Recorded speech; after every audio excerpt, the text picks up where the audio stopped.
বিজেপির লোকসভা নির্বাচনের প্রথম পর্যায়ের প্রার্থী তালিকা ঘোষণা হয়েছে। সেখানে দেখা গেছে বিষ্ণুপুর লোকসভা কেন্দ্র থেকে এবারও বিজেপি প্রার্থী হয়েছেন সৌমিত্র খাঁ। গতকাল অর্থাৎ বুধবার সন্ধ্যায় গলসির কৈতারায় বিজেপির চায়ে পে চর্চায় অনুষ্ঠানে যোগদান করেন বিজেপির বিষ্ণুপুর লোকসভা কেন্দ্রের সাংসদ সৌমিত্র খাঁ। পুনরায় তাকে বিষ্ণুপুর লোকসভা কেন্দ্র থেকে বিজেপির প্রার্থী করায় এদিন তিনি জেপি নাড্ডা, অমিত শাহ সহ প্রধানমন্ত্রী নরেন্দ্র মোদীকে ধন্যবাদ জানান। এর পাশাপাশি তিনি এদিন তৃণমূলের একাধিক নেতা ও মন্ত্রীকে আক্রমণ করেন।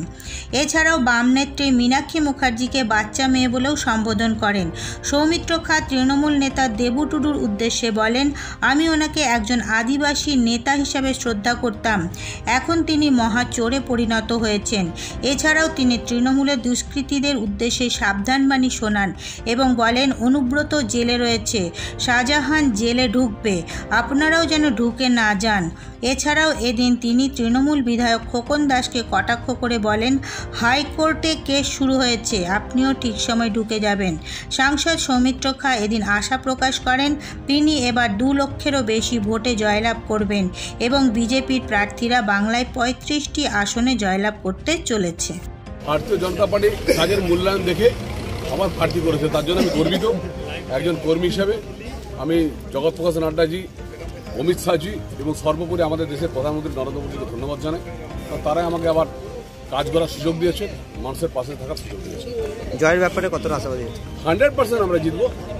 দেখুন, জয়ের ব্যাপারে আমি একটা কথা বলেছি, 2 লক্ষের অধিক ভোটে জিতবো।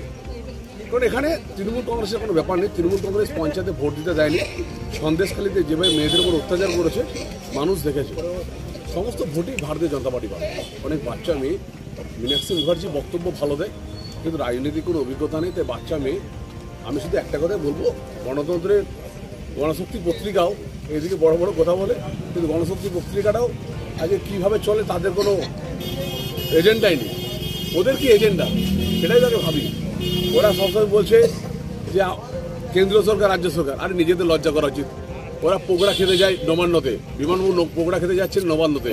তারা বিহারে গিয়ে নীতিশবাবু এবং মমতা বন্দ্যোপাধ্যায়ের সঙ্গে গিয়ে একসাথে মমতা বন্দ্যোপাধ্যায়ের সাথে একসাথে গিয়ে কফি খেয়েছেন। আমাদেরকেও ভারতীয় জনতা পার্টি মমতা বন্দ্যোপাধ্যায়ের সঙ্গে কফি খাননি। দেশের প্রধানমন্ত্রীর কাছে আসছেন, দেখা করছেন, তার পায়ে পড়ছে। দেবু টুডু একজন আদিবাসী নেতা হিসেবে প্রথমে শ্রদ্ধা করতাম, কিন্তু দেবু টুডু আজকে হয়ে গেছে একটা মানুষের সঙ্গে গদ্দারি করা নেতা। একটা আদিবাসী নেতা হিসেবে আগে শ্রদ্ধা করতাম, আর এখন তিনি একটা মহা চোরে পরিণত হয়েছেন। সমস্ত বালিঘাট থেকে উনি পয়সা নিয়ে তার সম্পত্তি বাড়াচ্ছেন। দেবু টুডু আজকে 10 বছর আগেকার দেবু টুডু সম্পত্তি দেখুন আর আজকের সম্পত্তি দেখুন। এখন ছিলেন, একসময় ছিলেন আদিবাসী গ্রামীণ নেতা, আর এখন হয়েছে চোরের নেতা। তাই দেবু টুডু সম্বন্ধে বেশি না বলাই ভালো।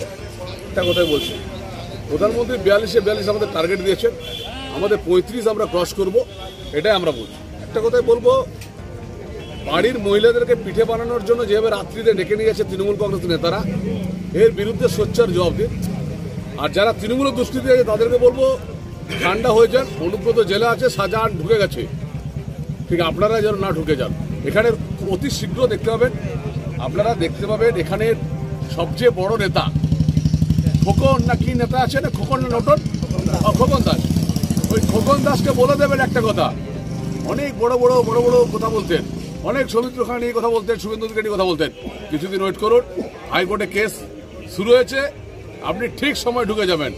কত টাকা ছিল, আপনি তো ফ্যান চালাতেন, আর আজকে আপনি কোটি কোটি টাকা মালিক শুধুমাত্র চলছেন। সময়ের অপেক্ষা খোকন বাবু, সময়ের অপেক্ষা, খুব দ্রুত আপনাকে আমরা তিহারে দেখতে পাবো। এরপর নজর রাখুন আমাদের পরবর্তী খবরে।